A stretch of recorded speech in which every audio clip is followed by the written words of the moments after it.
Why you so quiet? I am sunscreen. My husband says he is sunscreen. He is sunscreen. So he says he doesn't need sunscreen because he got all this beautiful, sexy chocolate melanin. Use sunscreen, black people.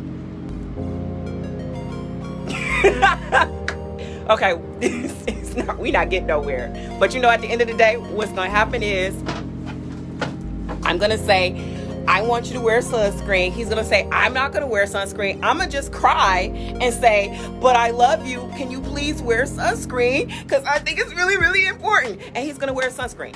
There you go. This is Kelly Ann Mays, a 49-year-old mother, poet, and domestic violence advocate who would be found stabbed 17 times in her own bedroom. On January 7th, 2024, her daughter Celeste walked through the door of their Westland, Michigan apartment, expecting to see her mother relaxing after another day of helping abuse survivors find their voices. Instead, she discovered something that would haunt her forever. Heat.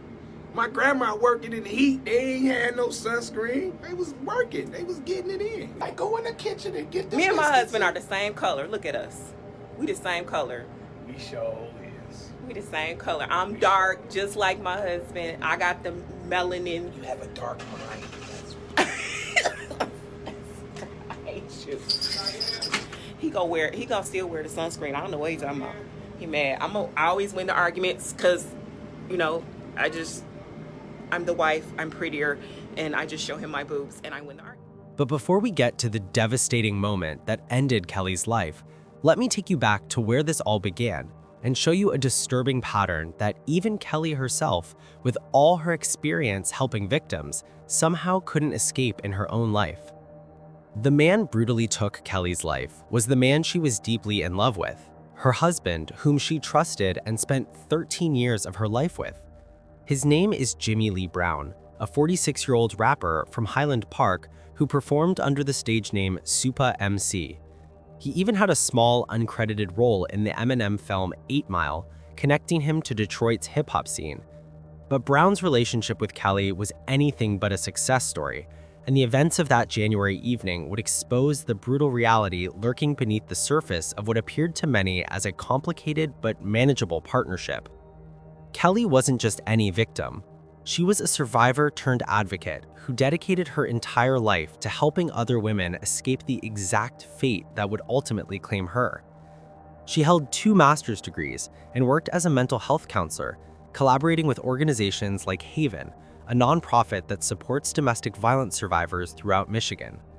She performed poetry under the name Native Child, using her art to shine a light on abuse and encourage others to break their silence. Her journey into advocacy wasn't theoretical or academic.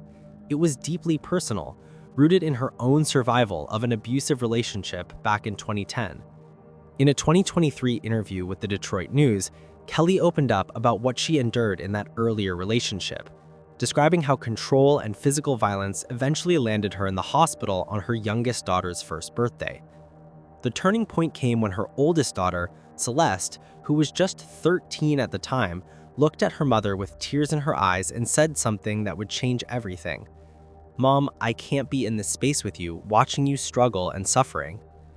Kelly made the choice right then and there. "I chose my baby, and I ended it, and I left," she recalled. That decision transformed her life's trajectory. Kelly became a voice for survivors across Detroit, speaking at poetry slams and community events about the unique pressures faced by Black women in abusive relationships. She spoke candidly about the cultural expectations that made leaving so difficult, sharing her internal struggle with the belief that she had to make things work no matter what. "In my head, as a Black woman, I have to make it work. I have to make things work with my Black man," she explained, highlighting how societal pressures compound the already complex dynamics of domestic violence. Apocalypse is a thing. Funny. Like that time a boy called me fat. When I told him I thought he was cute. I kept the joke going, kept his homeboys laughing, kept my waistline expanding inside the punchline, hoping they wouldn't notice it wasn't funny. Like that time I lost my wallet. I found myself at the grocery store, cart full of baby formula. Funny, the nice lady paid. Funny, I really didn't lose my wallet. Funny, I didn't have enough money to fill my car and my child's belly. Funny how life is. Keep writing, you will get to funny. Keep laughing. Laughter is the only thing that will make this poem funny. Like that time I wrote my first haiku. Kelly's work touched countless lives. She provided crisis support, outreach, and empowerment services through her collaboration and normalized conversations about pain and healing in communities where silence often reigns. People described her as a beautiful poet, a fierce survivor, an unwavering advocate, and above all, a devoted mother. She was known affectionately as Twin B to her sister Stacy, who was 3 minutes older and called Twin A. The bond between them was extraordinary, marked by their ritual of exchanging birthday wishes every January 7th, the very date that would later become the day Kelly died. My daughters have helped me heal because I look at them and I'm hopeful for a world without domestic violence. I know statistically that they are at risk, but I'm hopeful for them. I'm hopeful for me. I'm hopeful that these stories that I'm sharing will be a tool, a guide for them. And the most real I am with myself, and it's helped me go and reach into dark places that I wouldn't otherwise be able to talk about, experiences that I wouldn't be able to talk about, and to bring them out and share them with people. It's empowered me, it's empowered other survivors to share their experiences. Get the process, get the courage to move forward. What's the first step? The first step is deciding when you're ready to leave. You know, like survivors have to decide when they're ready to leave. You can't make someone leave. You can't encourage them to leave. But at that moment when they're ready to leave, the second thing is to get support. Haven is a great organization to find and to connect with supports, to also talk with survivors like me. But despite everything Kelly knew about abuse, her expertise in recognizing warning signs, and her years of helping others escape dangerous situations, she found herself entangled with Jimmy Lee Brown in a relationship that friends and family describe as turbulent and marked by repeated cycles of separation and reconciliation. The couple had been estranged since early 2024, living apart but remaining in contact. Those who knew them recognized the instability, the pattern of breaking up and getting back together, the underlying tension that never quite resolved itself. Brown had survived a serious car accident in 2020 that left him with a traumatic brain injury, a detail that would later be mentioned in media coverage as context for his recovery journey. They started to tell me that they loved me. God is what brought me back here. But whatever challenges Brown faced, whatever personal struggles shaped his life, nothing could excuse or justify what happened on that Sunday evening in January. The incident unfolded around 6:15 in the evening at Kelly's apartment on the 36,700 block of McKinney Drive in Westland, near the intersection of Newburgh Road. What happened inside that bedroom remains known only to Kelly and her killer, but the physical evidence tells a horrifying story of violence and rage. Brown allegedly stabbed Kelly 17 times, targeting her neck and chest in an attack so vicious that it left no possibility of survival. After the stabbing, Brown fled the scene, but he didn't run far or for long. Within hours, he turned himself in to the Westland Police Department, a move that suggested some level of awareness about the gravity of what he had done, although it could never undo the irreversible harm he had caused. Back at the apartment, though, Celeste was about to experience every daughter's worst nightmare. She arrived home that evening expecting normalcy. Instead, she noticed something that immediately felt wrong. The details of what she discovered would haunt her forever. Tell me, you walk in the door, and how did this unfold? I saw her light on. Celeste saw her mother's bedroom light on and went to check. What she found was her mother's body lying on the floor. The scene was devastating. Kelly lay there with a towel in her hand, blankets wrapped around her, completely still, and already cold to the touch. I saw her light on. I saw her body on the floor. What did you do? I went inside the room. I saw the towel that was on her hand, and the blankets were wrapped up around her. Imagine the shock, the disbelief, the desperate hope that somehow this wasn't real. Celeste immediately called 911, her voice likely trembling as she tried to explain the horror unfolding before her eyes. The second call she made was to James, as she knew Brown. The phone rang and rang, no answer. In that moment, the terrible reality must have started crystallizing. Where was he? Why wasn't he answering? The implications were devastating. By the time the paramedics arrived, they confirmed Kelly was dead. We're here at the Westland Police Department. Sometime Sunday evening, the local rapper named Super MC, his name is Jimmy Lee Brown, turned himself in here. The charges are that he stabbed his wife to death inside her apartment. Her name, Kelly Mays, a well-known domestic violence advocate. The Wayne County Prosecutor's Office moved swiftly, charging Brown with first-degree murder on January 10, 2024, just 3 days after Kelly's death. He was arraigned in Westland's 18th District Court before Judge Sandra Cicerelli, where prosecutors made clear they intended to pursue the most serious charges available. Bond was denied, meaning Brown would remain in custody throughout the legal proceedings. Now here's where the motive becomes murky, and speculation starts to blur with fact. Mainstream news coverage from outlets like Fox 2 Detroit, the Detroit News, and local CBS affiliates focused on the domestic violence context of the relationship, noting the 13-year history marked by turbulence and separation. Official court documents and prosecutor statements never specified a concrete motive beyond the patterns of intimate partner violence that characterized their relationship. But online, a different narrative started circulating. Some sources, including videos and social media posts, began suggesting that Kelly had confessed something to Brown that triggered the attack, potentially involving infidelity or what they called a secret revelation.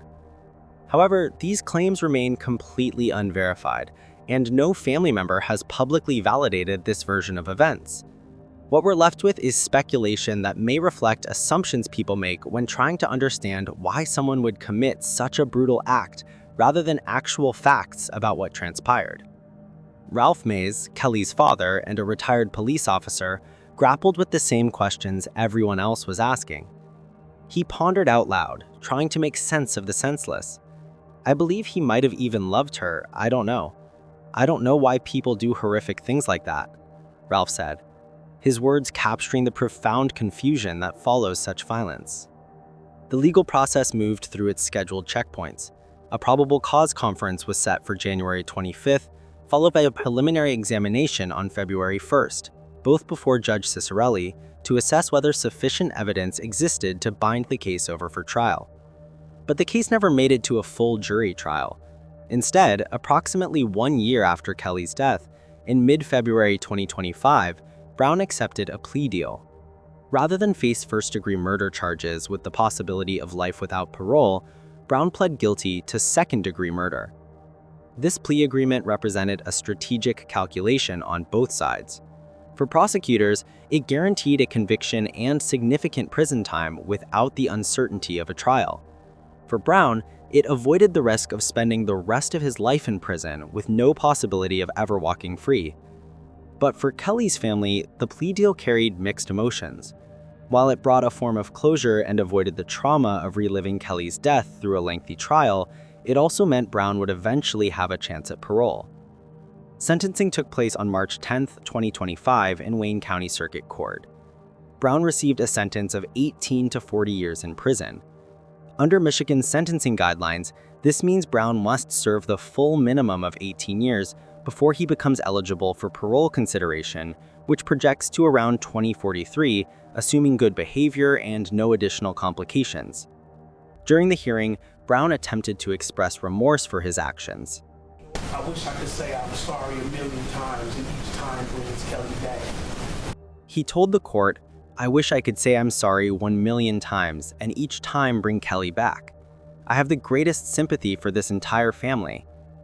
But words, no matter how heartfelt they might sound, cannot resurrect the dead.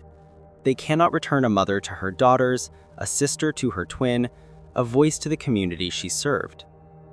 Kelly's twin sister, Stacy, provided emotional testimony during the sentencing hearing, her words heavy with grief and loss.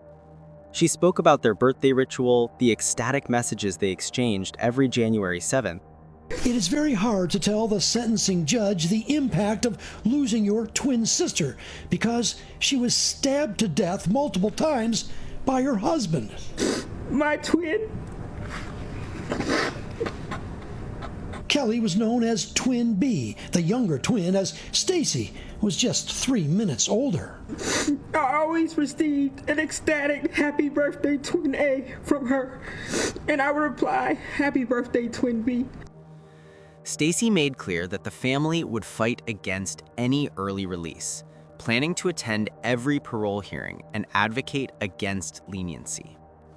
Her determination reflects what many victim families experience: the recognition that a sentence is just the beginning of a lifetime of fighting to ensure justice continues. Celeste, Kelly's daughter, who discovered her body, now carries responsibilities no young woman should have to bear. She's caring for her 14-year-old sister, trying to build a life while processing the trauma of that discovery. Imagine how she felt, having to announce to the world and her mom's beloved fans that she had passed on.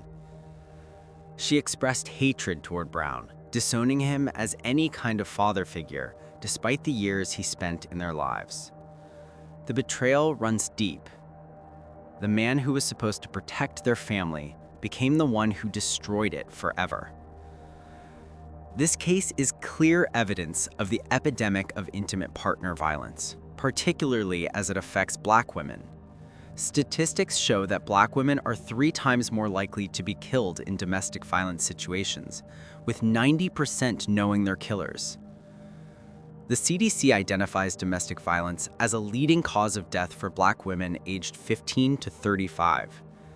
Kelly's story aligns with thousands of others, each representing a life cut short, potential unrealized, families shattered. Christine Canal, CEO of Haven, where Kelly volunteered, captured the commitment of those left behind.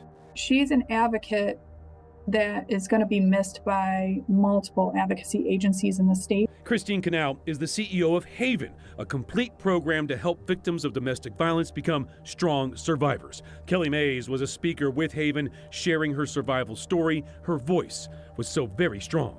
What we want to do to promise, to Kelly's memory is to continue the mission and continue to help awareness for domestic violence and people to continue to know that there's help. I gotta look after my sister now, who's 14, with my grandma. So it's been hard.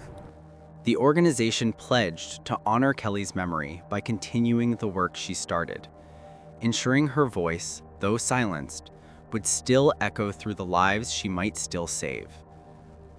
No one should have to face abuse alone, and Kelly's legacy demands that we do better at protecting those who need it most. What do you think about this case? Let me know in the comments section. Click on one of the cards on your screen to see more videos like this.